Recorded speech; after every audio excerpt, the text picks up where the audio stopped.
दोस्तों, मैं मिस्टिल फाउंडेशन का ट्रस्टेड विनोवियर है, हमारे तनुज का मालिक, और हमारे साथ में एक महिला अबला नारी जो पीड़ित है, अपने पति से सास से मिल रही धमकी करने जा रही थी आत्मदाह। हमने समझाया और अभी इसकी मदद करने जा रहे हैं हम महिला थाने में शिकायत दर्ज करवाने इनके पति और सास के खिलाफ।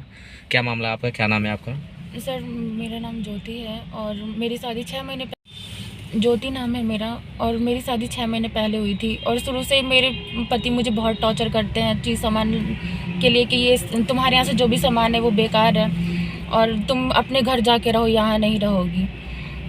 और अलग अलग लड़कियों से बात करते, मैंने कई बार लड़कियों से बात करते सुना था, और ये बोलते हैं कि तलाक दे दो, डाइवर्स दे दो उसको, और मुझे मारने के लिए भी बोलते रहते हैं। कई बार मेरे तकिया से मुंह दबाए और छत पे से कूदने को बोलते कि तू छत पे से कूद जा, मर जा। तकिया से मुंह दबाया तो फिर आपने क्या किया? आपने सूचना दी पुलिस को या अपने परिवार को, परिजन को बताया? नहीं, मेरे को बहुत मारा था, मेरा फ़ोन छीन लिया, मेरा फ़ोन तोड़ दिए थे। जब मैंने अपने पड़ोसी को चिल्लाया तब मेरा मुंह छोड़े वो, नहीं तो तकिया से मुंह दबा रहा था और बोल रहा था कि मैं बदला लूँगा। मेरे पापा और मेरे भाई के लिए धमकी देता रहता हमेशा कि मेरे पापा बोले हैं कि तुम्हारे भाई से बदला लेना है, और इस वजह से मैं बहुत परेशान हूँ। और अभी वो मुझे नहीं रखना चाहता है, बोलता है कि तू चली जा, हम आपस में बात करके मैं पैसे दे दूँगा और तुझे छोड़ देना चाहता हूँ।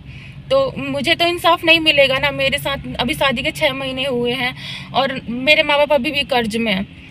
दहेज में क्या क्या दिया था आप लोगों ने? दहेज में 4 लाख रुपए दिए थे और बुलेट दिए हैं और फर्नीचर है, इलेक्ट्रॉनिक सामान है, सारा मेरा सामान, गहना है ना? हाँ, ज्वेलरी, अंगूठी। मुझे बताइए, पैसा आपने कैश में दिया था, अकाउंट पे? नहीं, अकाउंट पे दिया है। यहाँ तक कि मुझसे जूते के भी पैसे और कपड़ों के भी पैसे लिए गए, मैंने फोन पे किया है, मेरे पास सारा अभी तक रिकॉर्ड है। नहीं, अभी आप मुझे बता रहे थे रात फोन करके बिहारी जी अभी डिमांड हो रही, क्या डिमांड है, क्या मांग रहे हैं वो लोग? अभी तो मेरे पापा को रात को कॉल आया था, वो मेरे हस्बैंड ने कॉल नहीं किया, किसी और से कॉल आया था। बोले तो आज 5/1/2023 है, हाँ, 4 नया तारीख साल, को, ठीक है। 4 तारीख को कॉल आया था कल रात को 10 बजे मेरे पापा के पास कि आप अपना सामान सारा ले जाओ, नहीं तो ये सारा सामान अपने घर रखो या फिर हम रोड पे रख देंगे। तो मेरा तो कोई घर नहीं है, मेरे मम्मी पापा ने तो वो दहेज में दिया था। अब मेरे घर में तो रखने को जगह नहीं है। जिस तरह से मुझे छोड़ दिया, मेरे सामान को भी छोड़ देंगे।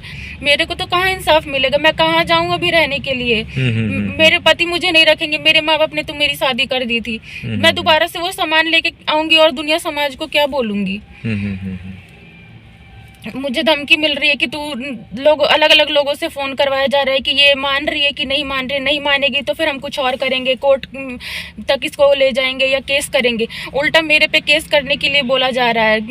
मेरा फ़ोन तोड़ के सारा सबूत हटा दिया गया मेरे फ़ोन से। आप और मुझे बता, आप मुझे क्या मारने की धमकी? मारने की धमकी दी जा रही है। कौन कौन दे रहा है आपको?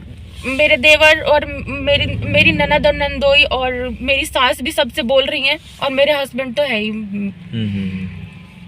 नहीं, जैसे अभी आपने मुझे बताया कि हम कुछ करने जा रहे हैं, तो आप जब हमारे साथ जुड़ गए हैं तो आप ऐसा अपने जो थिंकिंग है, आपकी सोच है जो कि आप कुछ हम कर लेंगे, तो इस चीज़ को आप चेंज कीजिए। जो हम आपके साथ हैं, हम 24 आवर्स आपके साथ हैं। मैं एक बार उसके कहने पे मैंने मरने की कोशिश कर ली, लेकिन मैं मरना नहीं चाहती हूँ, मैं जीना चाहती हूँ, क्योंकि ये ज़िंदगी आसानी से नहीं मिलती है। और मुझे दोबारा चाहे इसके लिए स्ट्रगल करना पड़े, मैं करूँगी। मुझे इंसाफ चाहिए। इंसाफ मेरे पास आपको इंसाफ 100% मिलेगा, ठीक है। मैं अधिकारी सबसे वार्तालाप करेंगे, अभी चल के शिकायत दर्ज करवाने चल रहे हैं अभी हम लोग साथ में, है ना। मैं नहीं चाहती जिस तरह से मेरे साथ हुआ ये शादी के बाद धोखा, वो किसी और लड़की के साथ हो। आज वो मेरे साथ किया, मैं साइलेंट मोड में मैं पैसे लेके और चुप हो जाऊं, तो कल के डेट में किसी और के साथ होगा ये तो वो मुझे नहीं। तो दोस्तों, ये थी ज्योति और इनकी कहानी। पति निकला धोखेबाज, देता है धमकी, सास ससुर जो भी है। तो अभी हम लोग शिकायत दर्ज करवाने जा रहे हैं और उस समय तक शांत नहीं बैठे जब तक महिला को न्याय नहीं मिल जाता। और देखिए, कानून में एक चीज़ तरीका है, जब मेरे पर रोज इस तरह का मामला आता है पूरे इंडिया से, तो मैं बताना चाहूँगा, देखिए इसमें क्या होता है कि देखिए, अगर पति से आपका अनबन है, उसका अफेयर चल रहा है और आपसे ब्याह कर लिया है, भाई आपसे ब्याह कर लिया विधि पूर्वक, समाज के सामने, देश के सामने, लेकिन उसका दिल तो किसी और से लगा हुआ है ना। तो इसमें क्या होता है कि जबरन आप पति को ले नहीं सकते, लेकिन हाँ उसका आप एक दायर कर सकते हो याचिका कोर्ट में कि भाई मुझे जो है पूरा जीवन खर्चा दिया है, तो जितनी सैलरी, जितना पैसे कमाता है उसमें से आधा पैसा आपको देगा। एक तो ये हो गया, ठीक है। दूसरा, जीवन में कोई धमकी वमकी देता है तो आप कभी भी कंप्लेंट, FIR दर्ज कभी भी करवा सकते हो, जब भी आपको धमकी दे रहा है, जो भी कर रहा है ना, इस टाइप का। तो आप देखो कि आपको क्या दोनों में से रास्ते में कौन चुनना है। अगर ऐसा मैं पति आपको पूछी मारता है थी- तो सुधर नहीं सकता। मैंने पूछी थी कि फिर मुझसे शादी क्यों की, अगर किसी और से ही था ऐसा तो कसम देने पे शादी की है। बोले कि मेरा शादी का मन था उस टाइम कि मैं शादी करूं। तो जब शादी का मन था तो निभाने का भी तो होना चाहिए ना, कि अगर शादी के कसम देने पे शादी की जा सकती है तो किसी औरत की लाइफ इस तरह से नहीं बर्बाद करनी चाहिए ना। चलिए दोस्तों, अभी हम शिकायत दर्ज करवाने नोएडा आ गए हैं। नोएडा इनके साथ में 39 थाना महिला थाना में जा रहे हैं हम लोग, और जांच करवाएंगे कि कितने महिलाओं के साथ में उसका फेयर है। ऐसा तो नहीं कि बहुत सारी महिला अबला नारी उससे पीड़ित है, दुखी हैं, और सभी के साथ में इसी प्रकार का बिहेवियर है उसका, और इस तरीके का धोखाधड़ी करता है, धमकी देता है। शुक्रिया दोस्तों, धन्यवाद। मिष्टी हेल्पिंग फाउंडेशन संस्था कन्या भ्रूण हत्या, शिक्षा, स्वास्थ्य, बेरोजगारी पर कार्य करती है। समस्या आती है तो समाधान भी मिष्टी हेल्पिंग फाउंडेशन